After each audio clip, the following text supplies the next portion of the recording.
This is my review of The Promised Neverland, Chapter 137, Conversion. And we have finally seen the face of God! And it's a Tesseract. For those of you who don't know, a Tesseract... Oh, it's really hard to explain. Okay, a Tesseract is to a cube what a cube is to a rectangle. Think of it as a 4D cube. Yeah, that doesn't make a lot of sense. My entire understanding of it comes from an episode of Space Dandy where his girlfriend is a Tesseract. Yeah, that. Believe me, it doesn't make any more sense in the show either. She's literally a cube within a cube, and he apparently used to date her. But she left him for a two-dimensional boyfriend, who was a prince, so that's something. And as they explained it in as best they could, a four-dimensional being would look at a three-dimensional being the same way we look at a map. So they can see all of reality at once, and more than that. Based on how you want to interpret it, they can either see across all time, through different dimensions, through different timelines, but they can see above. They have a different view of existence than we do that allows them to see basically everything. And that's God. That's the demon God, apparently. So, well, I'm said that's demon God, but it's also entirely possible this is just an entrance to a four-dimensional plane where the demon God is residing. I mean, in the Avengers movies, the Tesseract is a way of teleporting, which makes some sense. I mean, they call it a hole, so they might be able to pass through this Tesseract through the hole into meet the true God, so that they themselves can become 4D beings. Right. Anyway, let's get back to the beginning of this chapter. So, I just absolutely love Emma in this whole thing. I mean, here's Ray. He's like, "Oh, I'm sorry, Emma. Who's Emma again?" Little girl Emma just pops up saying, "I got it!" And Ray's like, "Who are you, Missy?" So she snaps him out of it. And then explains as best she can, the seven walls is space-time, and this place is unstable, and the key is in our heads. And Ray just does not understand any of that. And then she explains the whole thing, and so then Ray's just like, "So do you have any proof for that crazy theory?" "Nope." "Oh, Emma, you are precious. I love you." But basically it's explained that everything they've been seeing in this world has been images of their own head, images of their mind, things they've experienced in the past. Goldie Pond, Gracefield, the bunker, the forest they lived, all of that has been represented here. And so it makes sense that this place is being altered by their minds, their conscious, the things they know, and that made perfect sense. But I didn't ever stop to consider that that also means they can affect it. If their unconscious mind is creating this world, then their conscious mind can also affect it. Their thoughts, they can will it to change. And the best proof is that Emma was able to become smaller. When she thought of herself becoming smaller, she got smaller, even though she wasn't able to fully control it. And when Ray gave up into hope and despair, he became an old man. Even this whole desert, they were looking for a desert, because that was in the riddle, and therefore a desert appeared before them. And now they can make the true form appear. They can make the world truly what it's supposed to be like. All they have to do is rewind time. Both for the world and for themselves. They need to go back to how they were as children, when they believed that the impossible was possible.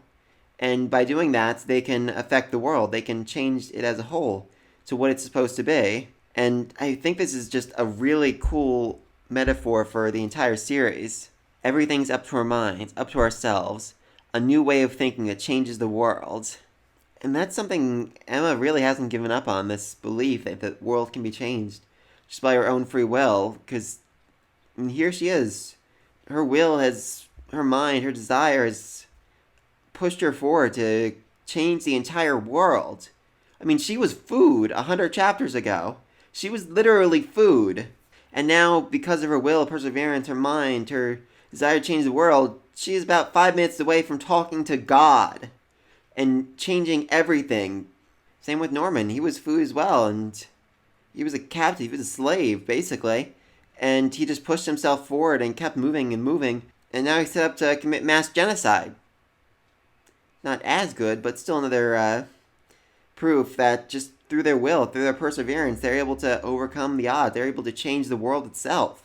Oh my god, these two pages are absolutely breathtaking.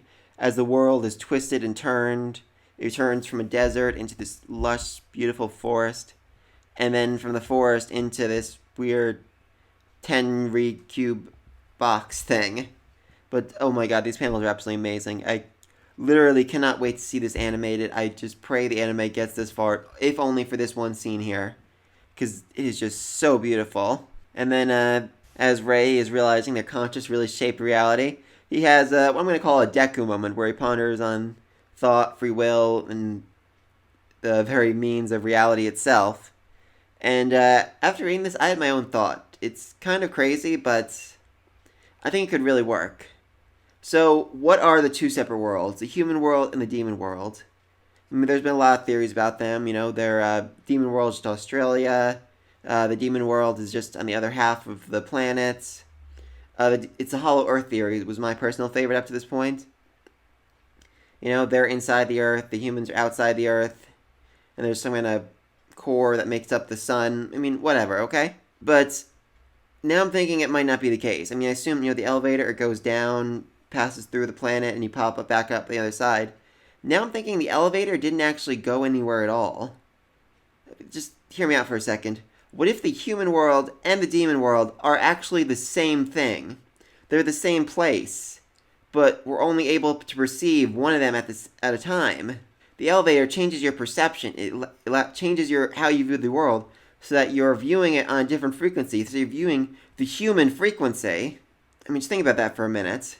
Human world, demon world are literally the same place, but the mass perception is that you are in the demon world, so therefore you are in the demon world. Well, in the human world, the perception of all people is I am in the human world, so therefore you are in the human world. So therefore, just by changing your perception, by understanding how time, space, and reality itself works, you're able to pass back and forth from the human world to the demon world just with a snap of your fingers. I mean, can you imagine what that would mean for everybody? For the entire concept of reality itself? I think this is what's going to happen. When Emma and Ray get out of here, they're going to be able to go back and forth. And like the evil-blooded girl, they're going to be able to give that power to others. To go back and forth, to bring people between the two worlds. Can you imagine what that would mean for just everything? That would literally break the promise basically instantly. And it would mean the walls, the barricades between these worlds are essentially useless. It could also be really interesting because if Emma and Ray need to get somewhere quick, they can go to the human world, travel vast distances, and then, without being attacked or whatever, and then teleport back to the demon world. Well, not teleport, but phase back into the demon world. It could also mean that at the end of the series, the human and demon worlds will merge together and become one, as they were always meant to be. So anyway, that was my insane, crazy rant theory. Let me know what you think in the comment section down below, because I really think this might be the case, and I think it'd be so amazing if it was. Anyway, so then we move back to Norman and all them, and all of the Goldie Pond kids are training, and even Norman's irregulars are impressed by how skilled they are. But Norman refuses to let them actually see combat, saying they're just going to be there for logistical support, which, makes sense. He really can't risk any of them getting hurt or killed or anything. And then he asks about that thing. His supporter says, I think it'll make it in time. So what is that thing? I have a few different theories on that. Number one is that it's some kind of mass, huge demon king god thing. Like some kind of demon that's managed to become super huge and powerful over time and turned against its own kind, so it will consume other demons. The other is it's some kind of, some kind of poison that only affects demons. He's biopsied enough demons to know how they work, how their nature is, what they're made of, all that. I can certainly see him coming up with some kind of, sarin gas thing that only affects demons. That'd be pretty cool. Anyway, then he moves out, and he's got a whole crazy amount of atoms behind him. I mean, literally an army of them. And they're going to the Imperial capital, which, that's gonna be interesting. I mean, I literally cannot wait to see the Demon Queen react to humans attacking her. Oh my god, that's gonna be absolutely fucking amazing. I mean, the Goldie Pond was good enough, when they realized, oh my god, we're being killed by humans. Our food is killing us. I mean, this is the entire Imperial capital. All the demons who are the best, the brightest, the smartest, the strongest. and they're going to see an army of humans attacking them, and they're going to know what it's like to be food, and it's going to be absolutely freaking amazing. Oh my god, I love it if the one girl, I forget her name, just like sets up camp outside the demon capital, kills a demon, and barbecues it, and eats it in front of the other demons. Like, she shouts out, "You are my food!" Oh my god, that would be amazing. I'd love to see that. So yeah, that's all I have to say about this chapter. It was a really good chapter.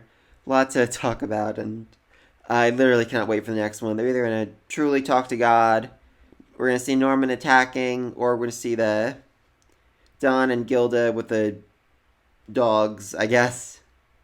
I don't know. So yeah, be sure to like, subscribe. Until then, Peace.